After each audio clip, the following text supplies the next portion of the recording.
everyone. Welcome to this episode of the Cajun Conservative Show, where I talk about life, I talk about liberty, and yes, I talk about the pursuit of happiness, and I show you the world that us Cajuns do have intelligence. I hope you're having a good day. Hope you had a good weekend. Just remember that this is the day that the Lord has made. We should rejoice and be glad in it, ladies and gentlemen. What a busy week, and what a busy week. A lot going on. And ladies and gentlemen, I'm gonna be honest with you. I'm not gonna talk about the speaker's race until the third segment. Yes, I will talk about it because there is some stuff that's going on. It needs to be addressed. But there's a lot of other things that are happening in the world, and I think we need to address those things as well. I always tell people, every time I watch politics, and they're focusing on certain things. Look, the things that are happening in Israel needs to get covered. It does. It needs to be covered. It needs to be told.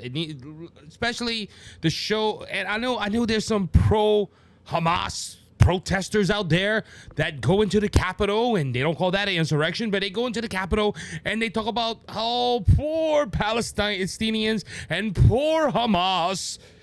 And that needs to be shown as saying, look, y'all need to stop. Okay, I understand all that.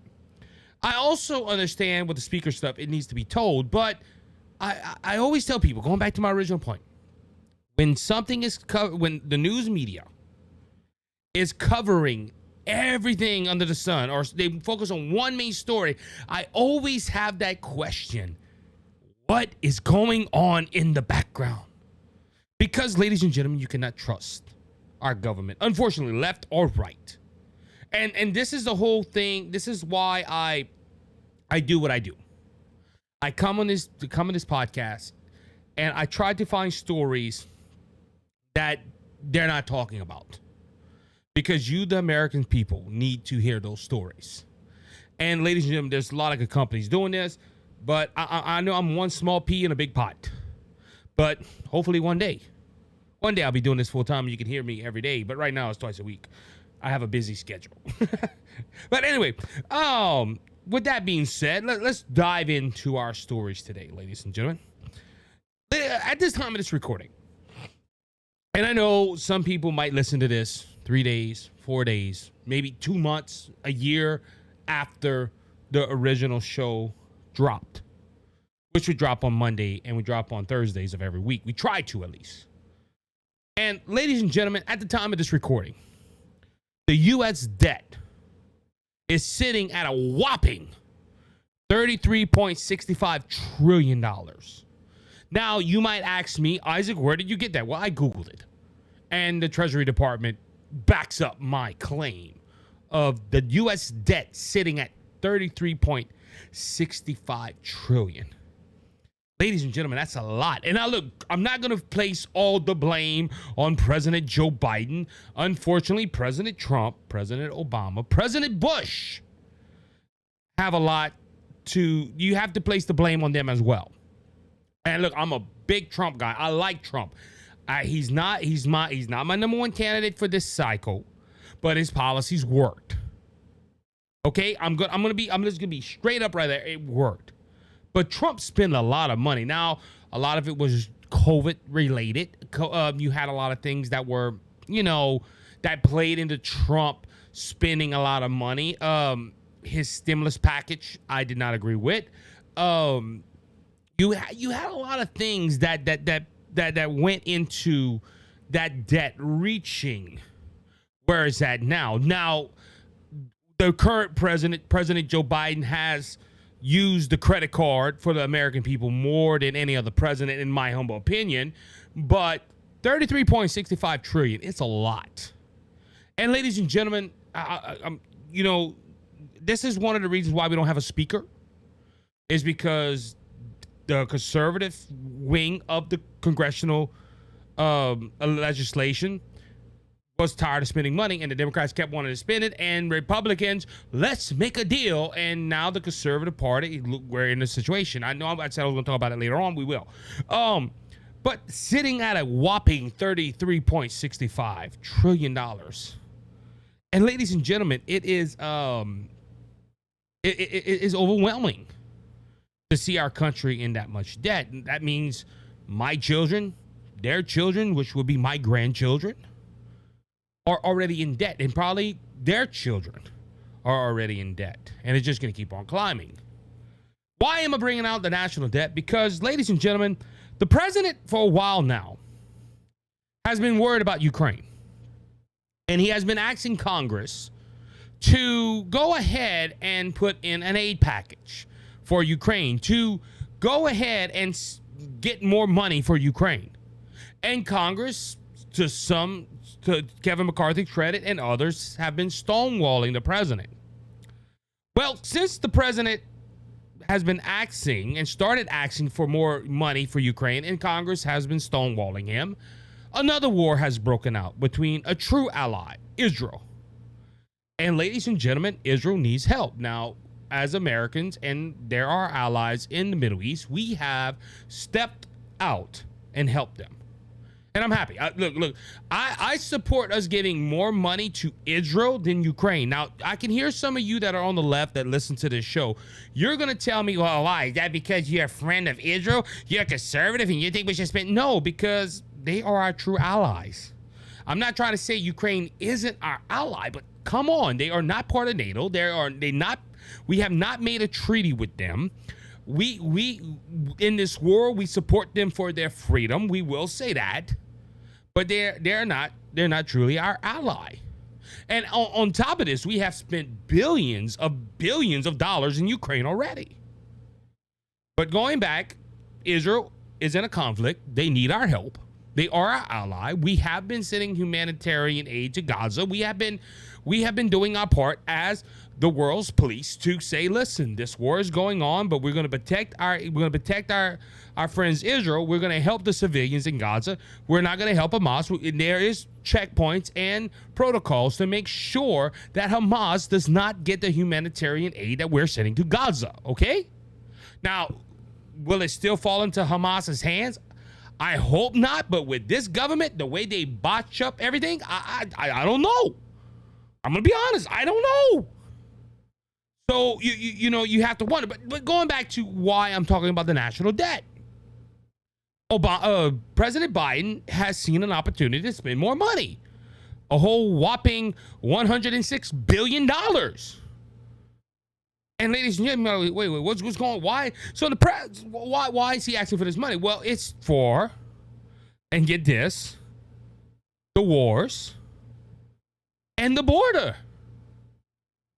Hold on, I'm getting to the point. The president spoke to a national audience on Friday, which I was not aware. I think it was Thursday night, because it was Friday when I found out. I wasn't even aware that the president was speaking. You didn't see no media coverage. You saw special live reports, but you didn't see Fox News or Newsmax or Daily Wire, CNN. I follow all these people. They blow up my phone every time a catastrophe happens. Ladies and gentlemen, there was no broadcast that the president was talking to the nation. And normally you want the nation to watch. Now, to the president's credit, well, not to the president's PR team, I don't know why they decided to do it on a Thursday night. My New Orleans Saints were playing the Jacksonville Jaguars. And ladies and gentlemen, I'd rather watch football than watch Joe Biden, and I think half of America would agree with me. So he was fighting a national football game. He was, they had a lot going on. So I don't know why they came up with this, but Biden goes on the television and he's talking to Congress, who does not have a House Speaker. They can't pass this if they want, and they would not pass it. But he saw an opportunity to get more aid to Ukraine. And why do I say that? Because the president, in this request of $106 billion, you know who gets the most money out of this $106 billion? It's Ukraine. According to Politico, $61.4 billion would go to Ukraine. $44.4 billion will be provided to our government to replenish weapons and equipment for our country. Ladies and gentlemen, look, side note here, Ukraine would get more money than the USA. And people say Biden cares about our country. he wants to give $61 billion to a foreign country, but our country would only get $44 billion? Well, Isaac, hold on. You got to remember that we have other money elsewhere, so we really don't need $61 billion. I don't care if I don't care. Our country should get the bulk of this money, not Ukraine. Continuing.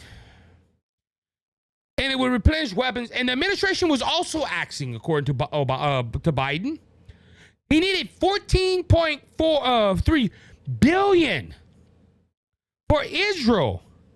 And also he would need $9.15 billion for the State Department to provide humanitarian assistance, listen here, to Ukraine, to Israel, and to Gaza.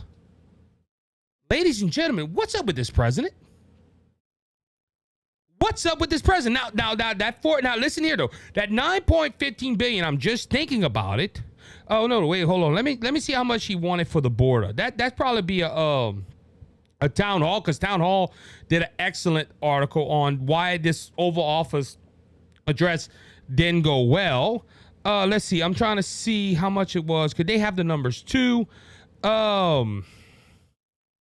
Yeah, so only $14 billion would go to the border. So listen here, Ukraine would get the bulk of the money. They will also get a part of the I've been saying the word all night. I can't remember now. Humanitarian fund. Our border would only get $14 billion. Israel would only get $14 billion. Our State Department would only get for our weapons would only get $44 billion. Who comes out on top on this deal? Ukraine. Oh, Isaac, y'all conservatives, y'all have been criticizing President Biden for God knows how long on Ukraine. There is a reason why. When you go in front of the American people and you tell them, I'm asking Congress for $106 billion with a $33.65 trillion debt, we're going to criticize when you say, hey, also 1/3 of that whole money is going to Ukraine. Now, ladies and gentlemen, I understand Ukraine is in a war with one of the biggest countries in the world, but come on, we've sent them billions and billions of dollars. This is why I say President Biden does not put America first. This shows it. When you're going to give majority of money that we need to Ukraine, you care more about a country that's next door to Russia than people that can't buy food, can't put gas in their car. Oh, you got to remember, they're fighting for democracy. I don't care. When you have people in this country that got to survive on food stamps or live paycheck to paycheck. Yeah, but the poor people of Ukraine. Look, I feel sorry for these people, but they have gotten over $100 billion, if I'm not mistaken, possibly more. Biden is not an American first president. And listen how he did. Look, he was smart on this. That I will give him that. See, they're not going to fund the Congress. The Republican Congress isn't going to fund this Ukraine. So I'm going to throw the border in there. Because, see, they care about the border. And also, I'm going to throw Israel in there. Because if I put Israel, they're going to want to give money to Israel. Why did he have to go ahead and throw Ukraine? Ukraine is about to go into a war for a second year. Look, I hate calling the president, but this buffoon, oh, I'm going to throw in things they like, and they're going to give me what I want. No, don't pass the package. And look, if he's going to throw garbage like this to Congress, they need to keep a House Speaker out of there. I don't want that to happen. Or they need a speaker that's going to have a backbone and tell the president, no. I'm going to say it again. And look, please, if you forget anything else I say, Don't forget this. Biden is not an American first president. He cares about Ukraine. He cares about China. He cares about everybody else except this country. Oh, you're conservative. That's why you're saying that. No, the facts are in this bill. The gall of this man to go in front of a camera and tell the American people, I need $106 billion for Ukraine and our State Department. And he wants to give it. What was the numbers, Mr. President? 60-some billion will be going to Ukraine. Okay, where everybody else is going? Oh, well, to the border, only 14 million. To Israel, only 14 million. To our State Department, only 44 billion. Because we gotta replenish the weapons that we gave to Ukraine. Oh, it makes me sick. This president is not an American first president. Look, I want to lead. Look, on to the Israel war. Look, like I said, I wish we would help Israel. They're our true allies. We have treaties with Israel. But I wish we had a man that was in leadership like Benjamin Netanyahu. I really do. This man, I saw an article, went to the front lines and encouraged his soldiers to fight on. Our president only goes to conflict when it inconveniences him. You know why he went to Israel? Not because he wanted to help Israel. He's trying to stop the ground invasion into the Gaza Strip. Why? And look, I heard that the other day. The governor of New York and the governor of California is going and take pictures with Benjamin Netanyahu. That is stopping the ground invasion for Israel to protect themselves. Why you have Republicans like Ron DeSantis and other governors that are trying to get American citizens out. You have Democrat puppets going to Israel, hindering their calls. And, we're going to take a picture. And we're going to tell people we're the nation of Israel. Their actions are speaking louder than their words. They don't care nothing about Israel. When you have a Democrat congressperson in Congress defending Hamas. Come on, man. The Democrat Party, I'm not even going to take it a step further. The Democrat Party is not America first. They care nothing about them. They care only about themselves and their agenda. And I promise you, it is not benefiting America. With that being said, we're going to go ahead and take our break. We'll be right back in a few moments. So please stay tuned.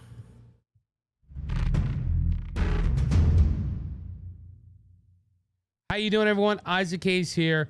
I'm here to talk to you about Smith Truck and Equipment Sales. I've been part of the trucking industry for a few years now, and I know the importance of finding a company that won't just sell you a truck or a piece of equipment, but will take the time to know you and help you through the process and checking in on you after the sale. That's why we are proud to announce our partnership with Smith Truck and Equipment Sales.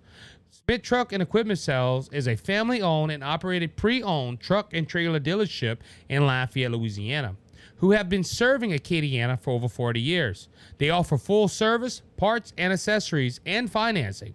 They also buy used trucks of all makes and models.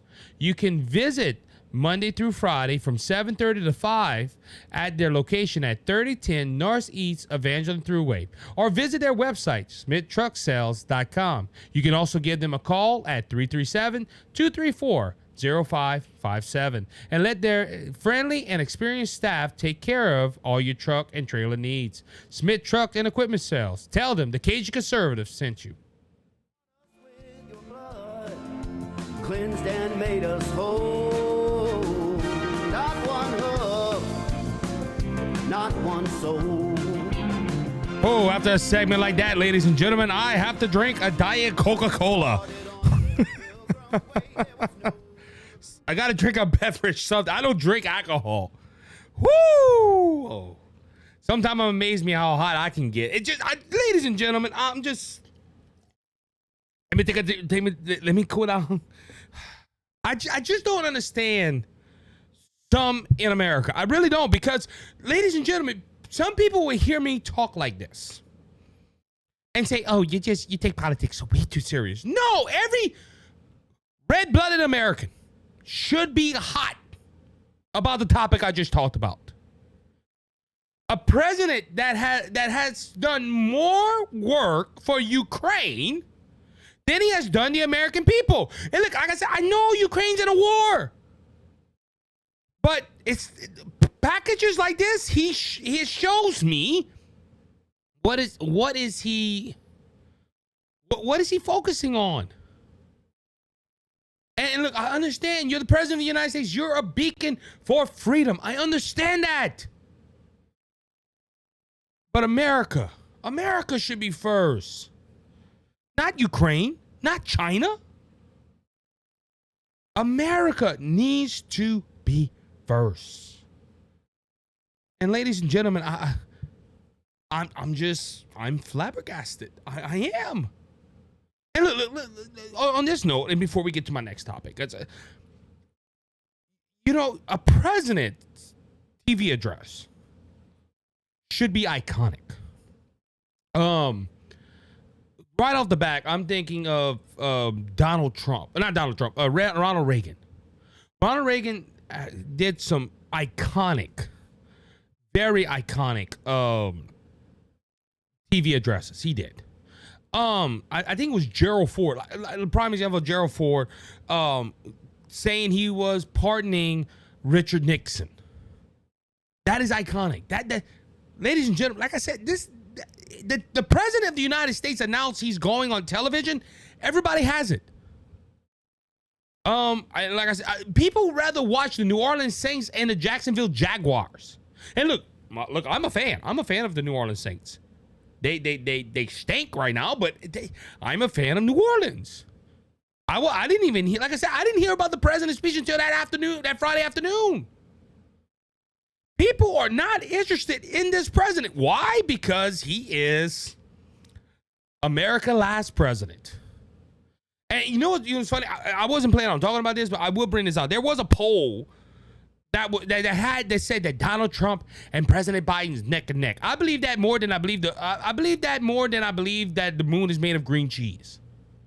And then they had the nerve on that poll, and if Robert Kennedy, because Robert Kennedy's an independent, we have to start polling Robert Kennedy. It's not going to hurt Biden. It's going to hurt Donald Trump. You really think, look, whoever did that poll, they must have been drinking some scotch and added numbers and thought they really had a good poll. Because Robert Kennedy, in my opinion, is going to hurt Biden. It's not going to hurt Trump. But you see, they're trying to already shape the narrative of people. See, Robert Kennedy, there's no way people would vote for, that won't vote for Trump, so they're going to vote for Kennedy. Kennedy's a leftist. Look, I admire what he's doing. I admire that he's running and he has some things that he's different on the front of liberalism. I'm happy. But ladies and gentlemen, I'm not voting for Robert Kennedy. Donald Trump is going to be my candidate when he gets the nomination. Like I said, I'm a Ron DeSantis guy, but Donald Trump's going to win that nomination, in jail or not. Because, ladies and gentlemen, the left has invested a lot. They're going to try to put him in jail. But, ladies and gentlemen, I'm just, man, I really am. There's going to be liberals that are going to defend by, we got to protect democracy in Ukraine. No. We need a new president. That's what we need. If we get a new president, we will defend. Nobody's going to go to war. I think that's hogwash. Really? You remember when Donald Trump was in office? Everybody said, Donald Trump's going to lead us to World War III. Donald Trump's going to bring us to an economical crisis. Donald Trump this, Donald Trump that. And everything they said that Donald Trump was going to do, Biden has done. But we're on the brink of World War III. We have a bad economy. Americans are suffering. Everything that the left and the media told us about Donald Trump, Biden has done. In the Middle East, there was no wars when Donald Trump was there. Russia wasn't invading Ukraine. China wasn't going to go ahead and invade Taiwan. Ladies and gentlemen, who's the bad president? But I forgot. Democrats accuse conservatives of things that They do. I'm just bringing that point out. All right, let's move on from that. Like I said, I got to get some Diet Coke. All right, now I'm ready. Ladies and gentlemen, Victoria's Secrets a few years ago went woke. They had celebrities bashing Victoria's Secrets because they were feminizing women, which women... It's funny how the feminist movement, women power. Now they don't want women power. I don't know what the left gets confused. But Victoria's Secret, ladies and gentlemen, they went woke. Bad. They started saying we got to embrace wokenism. We have to go ahead and make products where it's not diverse. And they had to go ahead and they shut down their fashion show, which was famous because of the Victoria's Secret Angels. And you had Morgan Robbie and all these people bashing them at first, and then they signed these people and they push wokeness. And as the old saying goes, you go woke, you go broke. And Victoria's Secret has been slumbering for years. And ladies and gentlemen, look, the reason Victoria's Secret is popular is because women like their lingeries and they like their undergarments. But, you know, I'm not trying to sound too provocative here, but us men like seeing our women in that too. Okay? So, you know, when a man sees a tag of Victoria's Secret, like $45, and they're like, oh my goodness, but they see it on the woman, they're like, hey, that $45 was well spent. Like I said, I'm not trying to sound provocative. I'm just being honest.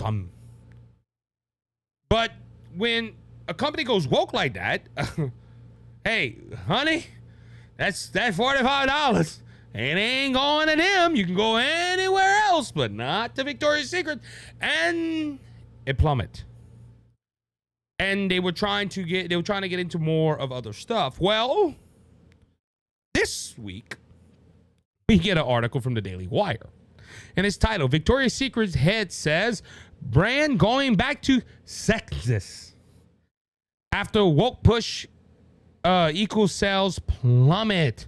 That's right, ladies and gentlemen. During a meeting last week in New York, the lingerie brand head told investors that the new direction for the company is sexiness and increasing its lingerie, swimwear, and activewear line, Fox Business reports.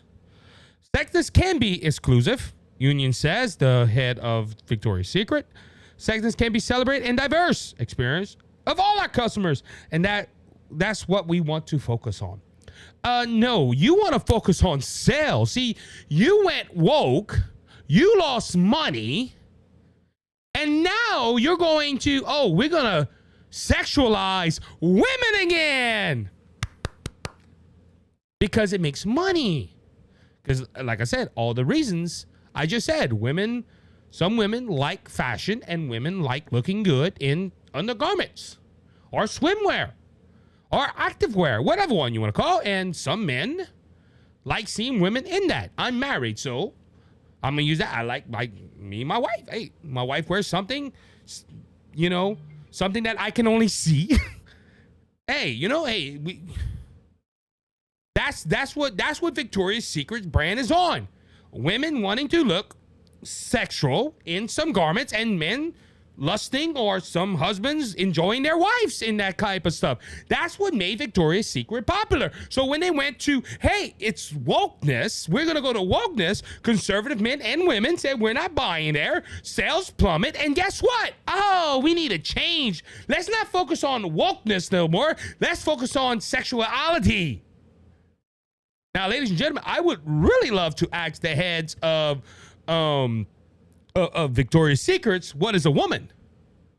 Because, ladies and gentlemen, I don't know if they've done this. With all the brands that we have covered here that went to wokeness, I don't think Victoria's Secret took the plunge of putting a man in a lingerie. They maybe did. I don't know. I don't remember.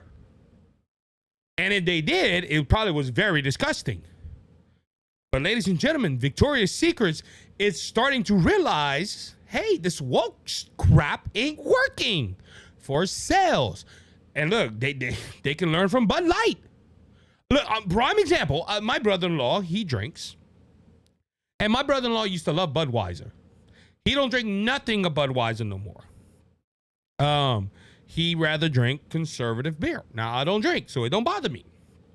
Well, we were at a family barbecue or something like that. I think it was over the weekend. And one of our relatives walked up, and they had a Bud Light. And my brother-in-law was like, "You're drinking Bud Light?" And his conservatism came out. Now, I won't repeat what he said because but ladies and gentlemen, conservatives are still upset about Bud Light. And Bud Light sales have plummet. So, ladies and gentlemen, go woke, go broke. And Victoria's Secret's realizing after 2 years of plummet sales, now we need to do something different. Let's get back to sexualizing women. Now, I don't agree with that. Okay, look, this is where I'm coming to the point because that was the whole mess of this. Let's sexualize women for sales. No, look, woman is a creation of God. Okay, and look, if you're married, and look, I'm a Christian. I believe you have to be married before you have any sexual relationships with a woman. That is my belief according to the Bible. You can believe whatever you want, but hey, I stand on the truth. But you know, this brand is trying to, women, you can look like this supermodel. Is that right? No. I agree. I agree with that point of, the feminism. Oh, y'all men think we're pieces of meat. We're pieces are. No, I don't think y'all like that. But I'm just saying, sex sells, unfortunately, and we got some lustful men and even some women out there. So and I understand that part of, hey, we need to stop doing that. But at the same time, ladies and gentlemen, this whole push to go woke is not profitable. And when I saw this, I was like, wow, I need to address this because it is a big point. All right, moving on. This week in the Trump trials, I'd say Trump trials, but in the Georgia trials, we had some big developments happen. One, Sidney Powell, the disgraced attorney that went ahead and represent Donald Trump in the 2020 election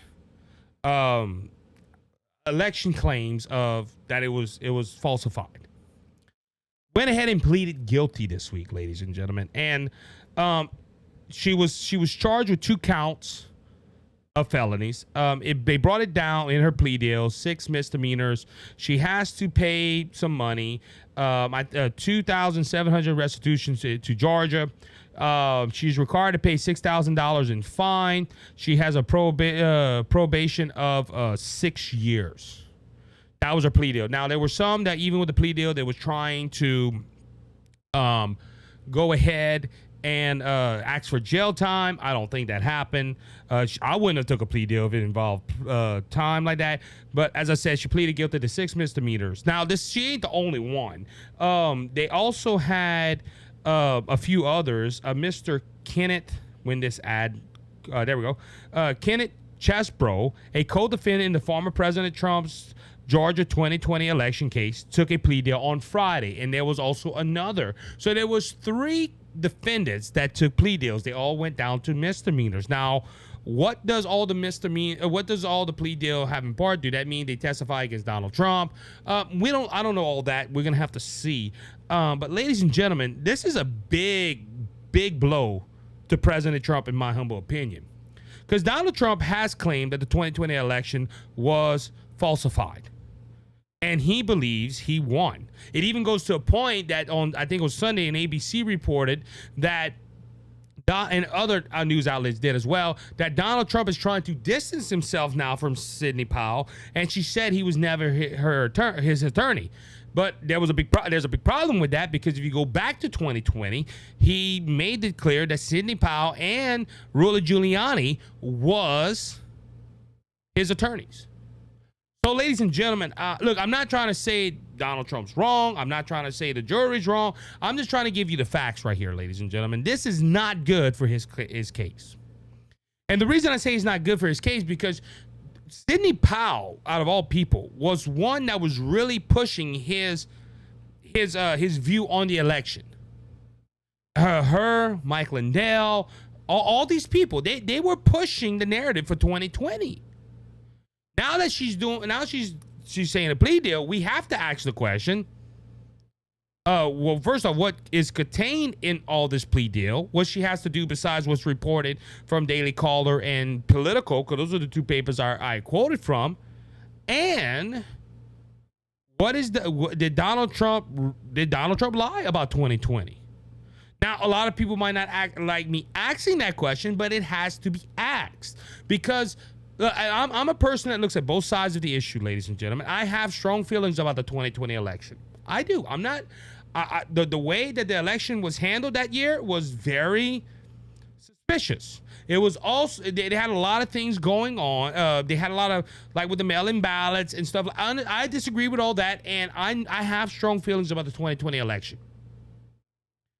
But ladies and gentlemen, Rudy Giuliani, Sidney Powell, Donald Trump, all these people went around. We had, look, I don't call January 6th an insurrection. I don't. I think it was a rally that went bad and got chaotic. And I'm not gonna justify what happened at the Capitol either. Okay, I'm just gonna be look, our good friend Mike Catalese from the Catalese Unleashed podcast. He made a point the other day. He was there. To my knowledge, I would have to ask Mike. And if Mike, you're listening, you can text me and let me know. But I don't know I don't think he went into the Capitol. There was a lot of people that did not go into the Capitol. It was some extremist idiots that follow leads to go into the Capitol. Okay? But, ladies and gentlemen, that was all. Remember, it was called Stop the Steal Rally. And now we got Sidney Powell pleading out. Now, there could be some circumstances for that. She might not have the funds to go to court. She might not have the funds to pay the lawyer. Because look, that's why, like Michael Flynn, the general that was fired by Donald Trump, when they were trying to push him to court, he pleaded out because he couldn't afford it. So that might be a part as well. Look, on Donald Trump's point as well, Donald Trump facing all these legal battles, ladies and gentlemen, it's going to hit his pocketbook sometime or another. Because you think about it, Donald Trump is trying to run a national campaign to become president. He is paying God knows how much money to lawyers. And look, I believe this is the plan of the left. Hey, if we can't get him convicted, at least we would drain his pocketbook.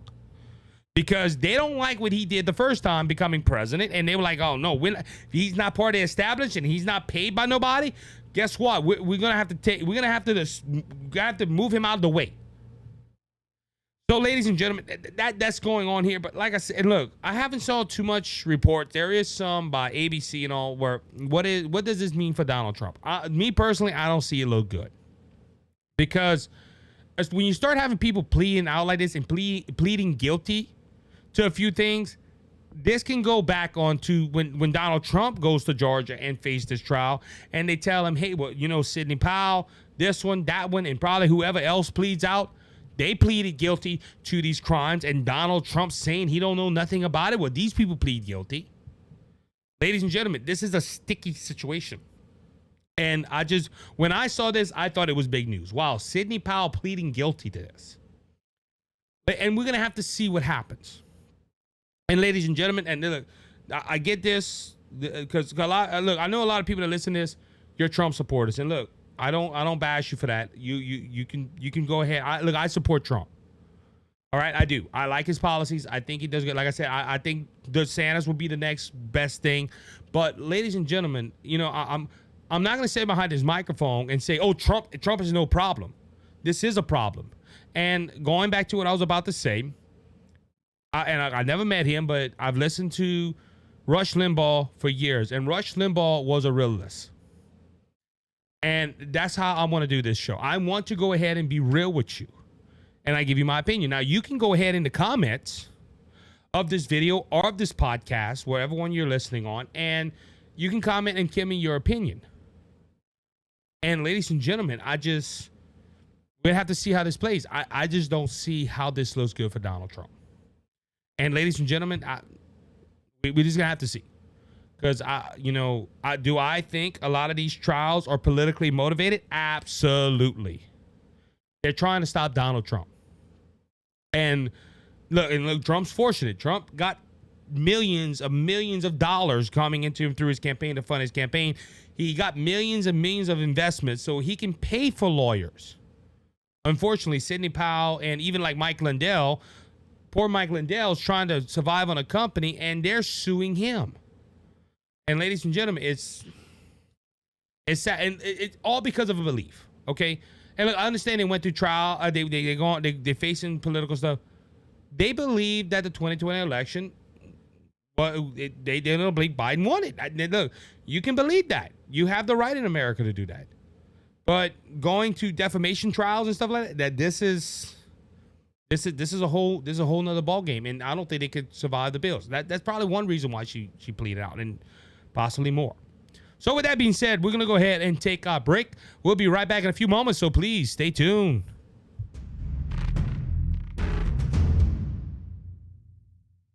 How you doing, everyone? Isaac here, and I'm here to tell you about a great company called Give-A-Derm. There's a lot of skincare products out in the market today, but none like Give-A-Derm. Give-A-Derm is a great American Christian conservative company that prides itself in making skincare products that will help your skin to stay healthy.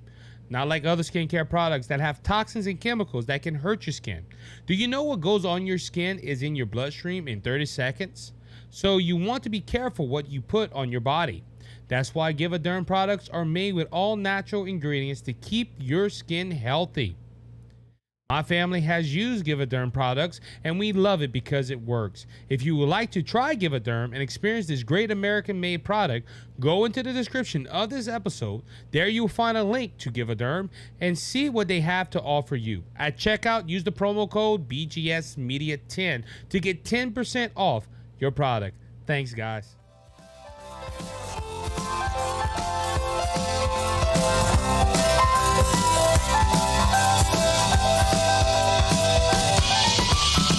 Everybody, welcome back to the final segment of the Cajun Conservative Show today, diving deep into a lot of topics, ladies and gentlemen, and we're going to keep the ball rolling. Ladies and gentlemen, I did say this in the first segment. We will talk about the Speaker of the House and everything going on with that. Again, why did I put it to the last story of this podcast and the last segment? Because there's a lot of other stuff going on.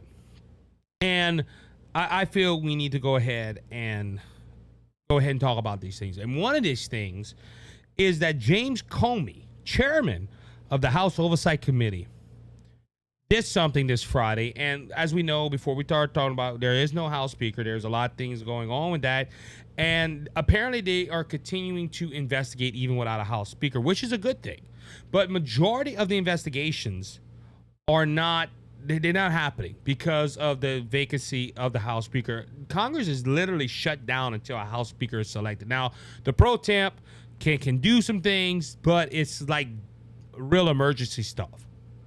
But ladies and gentlemen, going back to this, and look, my phone was blowing up on Friday when this was released by good friends of the show and all this stuff. But again, James Comer, the chairman of the Oversight Committee, released evidence Friday.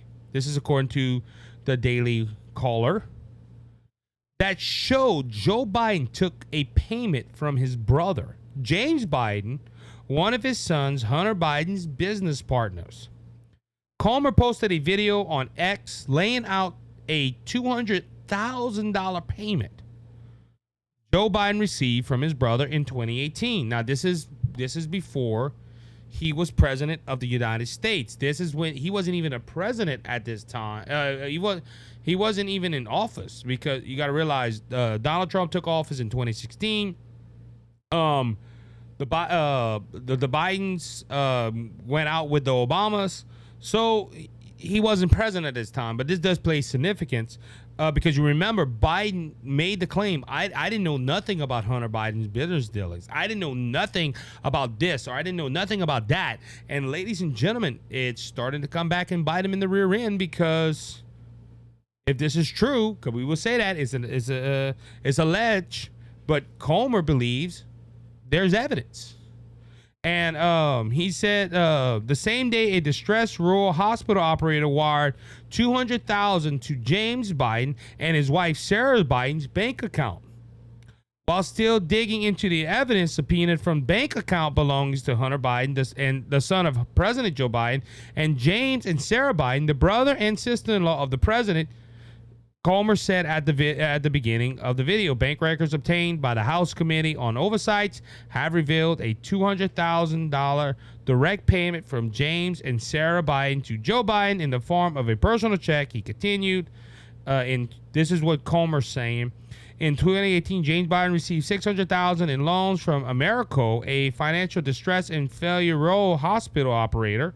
According to bankruptcy court's documents, James Biden received these loans based upon representation that his last name Biden could open doors that could obtain a large investment from the Middle East based on his political connections. On March 1st of 2018, America wired the $200,000 loan into James and Sarah's Biden personal account, not their business bank account. And then on the very same day, James Biden wrote a $200,000 check from this same personal bank account to Joe Biden. Why was this $600,000 or loan and these $200,000 went into the personal bank account of James Biden? Was because of his last name. And ladies and gentlemen, Democrats have been asking for evidence. And if this evidence is correct by James Comer, President Joe Biden was selling his influence, which is a crime. You remember the disgraced Democrat senator that has been indicted for selling influence. And I can't think of his name right now. Bob Maine, something like that. I can't think of his name at the moment. Ladies and gentlemen, the Democrats, this is disgraceful. That we have a U.S. senator that was selling influence because of his political position.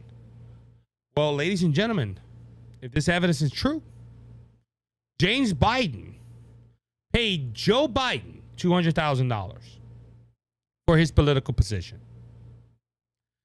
Isn't this something that should be looked at? And if this is true, which the Democrats are going to say, this is all false information, this is Russian collusion.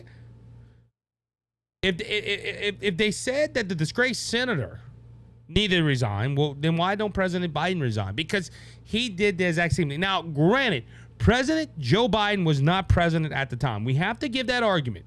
President Joe Biden was not president at the time. But the thing of it is, ladies and gentlemen, he was about to start campaigning for president. And what was in this deal for the minute? Because I just caught this. James Comer said this was in that he could obtain a large investment from the Middle East based on his political connections. Now look, and like I said, I'm adding some dots. It could be false. This is just me thinking. Middle East connections. What is the Middle East connection they're talking about? Could this mean connections in Gaza or in some part of the Middle East? Ladies and gentlemen, like I said this in the first segment. Biden really hesitant. He was always hesitant to go to Israel. He was always he always shied away from Israel like they were the plague. Israel goes into a war with Hamas that leads him to the Gaza Strip. He's on the first plane to go to Israel to try to talk Benjamin Netanyahu of not invading the Gaza Strip. Now all of a sudden now it's revealed that $200,000 a personal check was written to President Biden, and it has ties to the Middle East. It's the same thing with Ukraine, ladies and gentlemen. It's kind of funny how Biden, every so often, we need more money for Ukraine. We need more. What does Ukraine have on the president? If we look very closely to the Biden laptop, guess what? There was a lot of business dealings in Ukraine. Remember, Biden had a prosecutor fired because of a quick pro quo. He told the Ukrainian government, unless you fire that prosecutor, you're not going to get no money. Remember what Biden said? Well, let's so be. He was fired. Ladies and gentlemen, what is going? President Biden is bought and paid for. Now we know by other people besides these countries I just mentioned, but ladies and gentlemen, connect the dots. Connect the dots. He's worried about the Middle East. He's worried about. Did they pay him to worry about the Middle East? Maybe did he run for president to shore up his political influence so he could protect his investors? Which, if this is true, this $200,000, if this is true, somebody in the Middle East has invested into President Biden to protect their assets. So, ladies and gentlemen, I'm just look. That's starting to sound like conspiracies. No, I'm asking questions that people should ask. Now, unfortunately, to my knowledge, I could be wrong. The media didn't cover all this. Now, I believe Fox News did it because I've seen it. I don't know if Newsmax did. I don't know if the Daily Wire even said so. I'm not sure. I've seen this from the Daily Caller, and I'm like,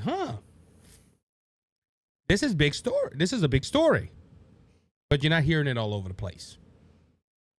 It is the same thing as the $106 billion I mentioned in the first segment. Why? Because it's not beneficial to the president. And this ain't important. They don't even have a House Speaker. Ladies and gentlemen, this is why the House needs a House Speaker. Because you remember, there was an impeachment inquiry into President Joe Biden. That impeachment inquiry is stalled. Now, this evidence, I don't know where James Comer got this evidence, but ladies and gentlemen, this is a real big story. Because if this is true, I promise you this was not the first time President Joe Biden has taken money. And we know from past testimonies, not evidence, I would say past testimonies, that Hunter Biden played a big role in that. And we're just going to have to see. But ladies and gentlemen, as I said about President Donald Trump earlier with Sidney Powell, this does not look good for President Joe Biden. If the people of America hear it, that's why you should listen to podcasts like this show, and you should subscribe to this show so you can get the up-to-date stuff like this. Ladies and gentlemen, it does not look good. And I even if I'm not, I don't know if it's in this article, but James Biden said something on the lines of, well, my last name's going to get a lot of people in trouble. Yeah, because I'm trying to say this in the right way. If this is true, this family is built on corruption and lies. It's run like a mafia organization. And ladies and gentlemen, who's at the top? Joe Biden. And ladies and gentlemen, if Joe Biden, I'm going to end on this point, then I'm going to go to my next story. If Joe Biden, if it took this money and it was tied to Middle East interests, he needs to be impeached. Because we see why he ran to Israel. It wasn't, and look, I'm speculating right here. It maybe wasn't for the interests of the Israel people or our allies. It was maybe for somebody's interest in the Middle East. If this story is true, which I tend to believe it is, the president should be impeached because he is compromised, he is bought off, and he does not have the American interests at heart. That's what I'm going to say about that. All right, let's move on. I've been saying it. I'm going to say it right now. I am going to talk about the House Speaker's position, and I'm going to be honest with you. I'm getting tired of talking about this. Republicans need to get their act together. I made a TikTok the other day, and I said we're in a mess. And I said it on the podcast. So if you're a regular listener of the show, you're gonna know I said what a mess, and I used by the Republicans can't agree on anything. Well, we had Jim Jordan. Now, Jim Jordan is one of the most conservative members of Congress. He lost 3 times. Why? Now, I'm going to start off with this. Pride. So you see, some were mad at Matt Gaetz because Matt Gaetz ousted Kevin McCarthy. Because they ousted Kevin McCarthy, they took it out on Jim Jordan. They wanted to get back at Matt Gaetz. Matt Gaetz was all in for Jim Jordan, and they said, oh, well, you blocked our guy, so we're going to block your guy. And ladies and gentlemen, this is the problem with Republicans. They, instead of focusing on stopping the left-leaning Democratic agenda. They rather fight amongst each other. And it goes. I'm going to use an example. Imagine an army, two nations fighting. You can name any nation. It's up to you. And one nation's like, all right, we're going to go ahead and attack. Well, look, even that. Hold on. Let me stop that right there. I'm going to give you a biblical analogy. And it happened a few times in the Bible. I'm trying to remember what story, but there was a story in the Bible where Israel's king was in a pickle. There was, I think it was the Syrian army or one army, Philistine, whatever. They were, and like I said, this happened a few times in the Bible. God used confusion. They were in a pickle. Israel was in a pickle, and they said, look, God, what are we going to do? And God just told them, hey, suit up and go. When they got there, they noticed the opposing army were fighting amongst themselves. And God put a spirit of confusion where they were hearing stuff or they were seeing stuff, and they started fighting amongst themselves. And what Israel did, Israel sat back and just waited. And they were like, we're gonna wait until they annihilate everybody, and then we're gonna go get the spoils. Now I know that was God's people, and I understand it's a biblical perspective, but ladies and gentlemen, and I'm not saying that the Democrats are godly. Please don't put words in my mouth. But that is what the Democrats are doing with the Republican Party right now. Ladies and gentlemen, the Democrat Party, they were in a pickle. They had an impeachment inquiries. They had the investigations into Joe Biden, Hunter Biden, and all the Biden family. They were getting stonewalled on every agenda. And ladies and gentlemen, the Democrats were having a fit.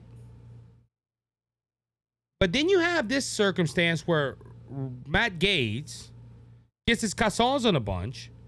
He sides with the Democrat Party to oust Kevin McCarthy. Democrats, the reason they ousted Kevin McCarthy was not because they didn't like Kevin McCarthy. They knew there wouldn't be a House Speaker, and everything I just mentioned would stop.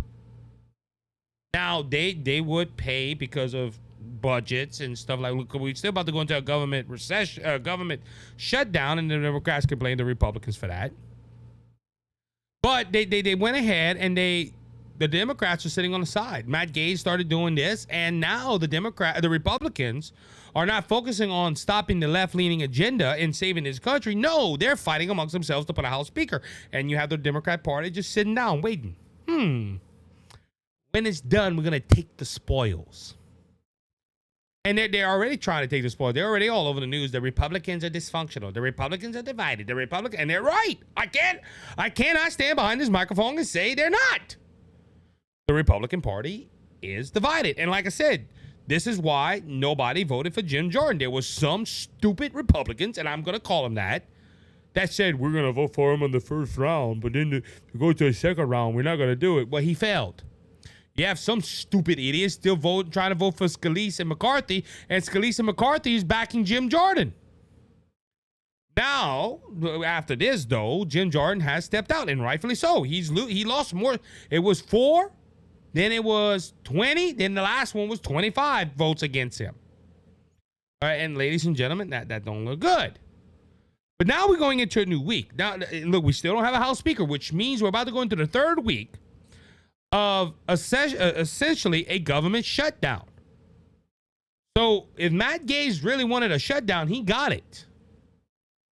But it's ironic to me that they kept the government open for 45 days and all this crap started happening. But now we go into a new week.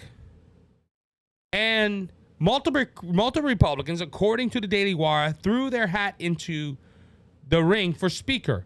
At least 10 Republicans declared their candidacy or expressed interest in the Speaker race by Friday evening after Jim Jordan failed 3 times to gain the majority.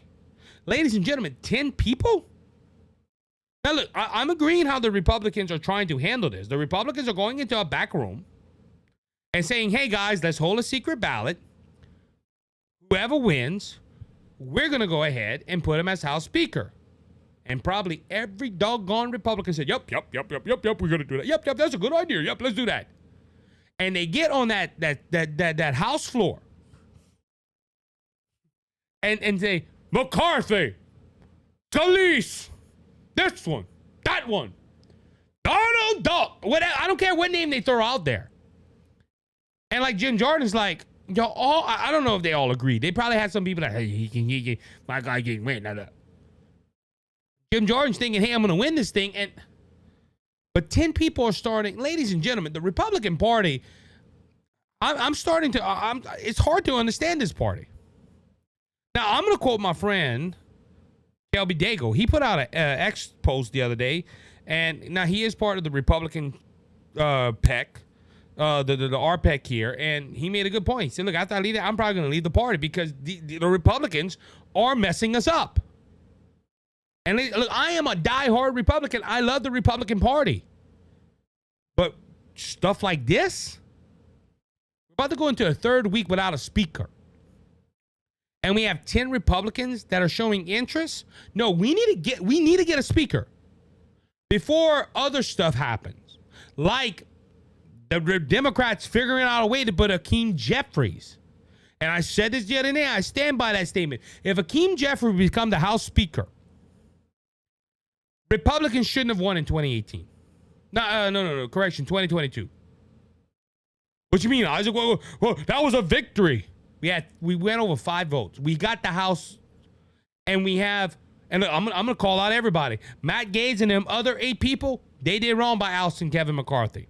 Because yes, I didn't agree with everything Kevin McCarthy was doing, but at least we was getting the impeachment inquiries. I thought he was slow as a turtle, but we were getting them done. Now we have other Republicans get mad because Matt Gaetz took out their candidate. So now they're not going to go, ladies, they didn't put their candidate. Ladies and gentlemen, like I said, they could put up Jesus Christ for Speaker of the House, and they still wouldn't vote. Some people, oh, he's with Matt Gaetz. Oh, he's with Kevin McCarthy. I ain't going to vote for him. There isn't going to be a perfect candidate. Like Steve Scalise. I understand Steve Scalise he was like a moderate Republican. But ladies and gentlemen, Steve Scalise did this to me. They're basing their votes on grudges and on pride. Well, my candidate didn't get in, or I didn't get in. I'm voting for somebody else. Ladies and guess what? Like I said, the Democrats are sitting on the side laughing because the American people are seeing this. And look, President Joe Biden, I hate to say it, that is a flop of a show. What he's doing. Ladies and gentlemen, the Republicans are not doing themselves a favor either. And look, I know I said all this. This is why I put this at the last part of the show. Because ladies and gentlemen, if something don't get fixed, we're in trouble as a party. And look, they need to look. This is advice. I don't know if any congressman listens to me. I know local politicians listen to this show. So, any of your friends that are local politicians, if you can get in touch with your friends that are in Congress and they'd love to come and talk with me, I will. Or if you could pass this information along to them, please do so. This is what I'll tell the Republican Party: get your head out of your you know where, and do what's right for the country. Put your pride, put your agenda, everything. Just put it aside and do what's right for America. And I understand, like Matt Gaetz and others might say, well, Isaac, we're doing this because we love America. Really? Well, it's not working. We need a House Speaker. And you Republicans, that they have your head up your rear end and don't want to swallow your doggone pride, need to do so. Get it out your rear end and swallow your pride and do what's right for America, and let's put a House Speaker. Because I promise you, people are watching you. And look, I'm going to be honest, I'm discouraged with the Republican Party. You Republicans need to do your job. That's why we voted for you. And I promise you, in 2024, you're all worried about the presidential race. If y'all keep doing this, y'all might have a Republican president. But we're going to be in the same boat we were in 2018 when the Democrat Party took over the House and the Senate and Donald Trump couldn't do diddly squat. Because Like the last time in 2016 when y'all put Paul Ryan as House Speaker, y'all messed it up. And you're going to mess it up again for President Donald Trump if he gets elected. With that being said, we're going to go ahead and end this show on a cool note. Thank you for listening to this show. Ladies and gentlemen, I need your support. I would love to do this full time one day. And by doing this look, I'm not asking for no money. I'm not asking y'all to. The only thing I will ask y'all to go to the merchandise store and pick some great BJS Media merchandise. But ladies and gentlemen, I need your support. I really would love to get this show going and do this full time, hopefully one day. So all I'm asking you to do is share the show with your friends and family.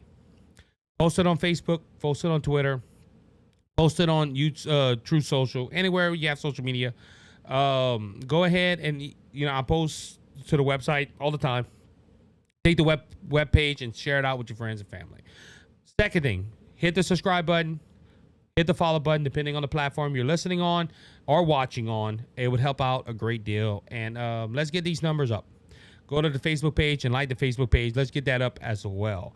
And look, I thank you for your support. I thank you for your love and prayers. It means the world to me.